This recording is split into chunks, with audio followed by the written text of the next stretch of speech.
Good morning, children, and once more, welcome to your social science class. Children, if you remember that yesterday I started one chapter from your history book, and the chapter was the making of a global world. Children, as I started the chapter yesterday, I told you about an economic system which is known as globalization.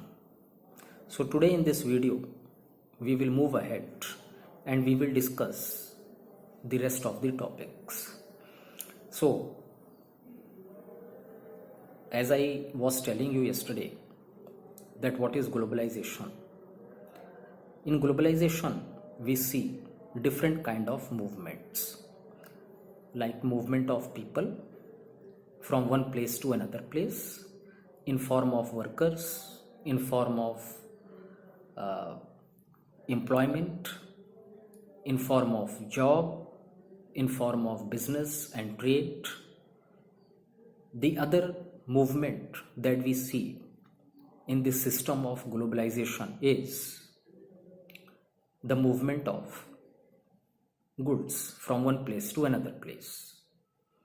And the third type of movement which we find in this economic system of globalization, that is the movement of capital or the movement of money in form of investment. So all these things already we discussed in my previous video.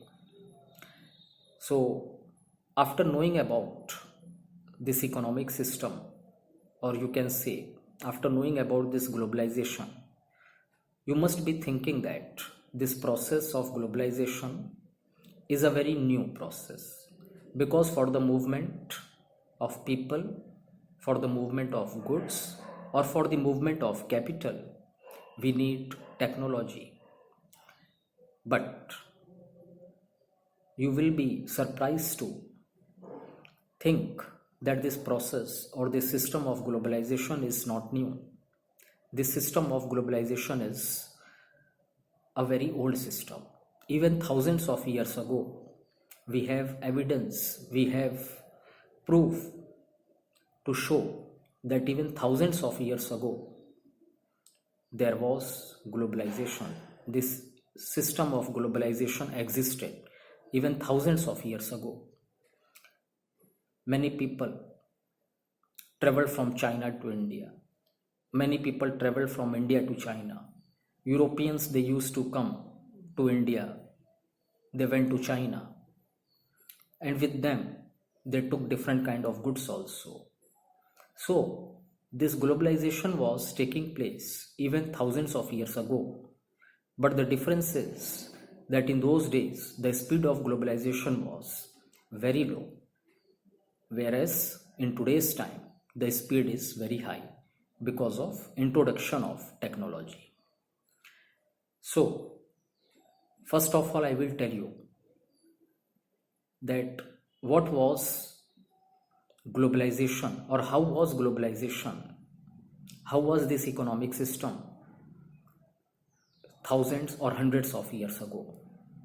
In those days also, people traveled from one place to another place, and for this traveling, they followed certain routes, certain paths, which were known as Silk routes. Silk routes joined together many countries, or you can say many continents also. These Silk routes were land routes also and sea routes also, and historians, they have identified many Silk routes. Why these routes were known as Silk route? Because children, in those days, through these routes, the main item to be traded was the Chinese and Indian silk. Chinese silk was very famous in those days, and traders from far off places, they were coming to China to get the silk. And Chinese travelers also, Chinese businessmen and traders also, they were trading the silk to other countries. they were taking the silk to other countries. Besides silk, the other items to be traded through these routes were pottery, spices, etc. But the major item was silk, so that's why these routes were known as silk routes. So children, now it is over for today's video. It is enough for today's video. Rest of the topics we can see in my next video. Thank you.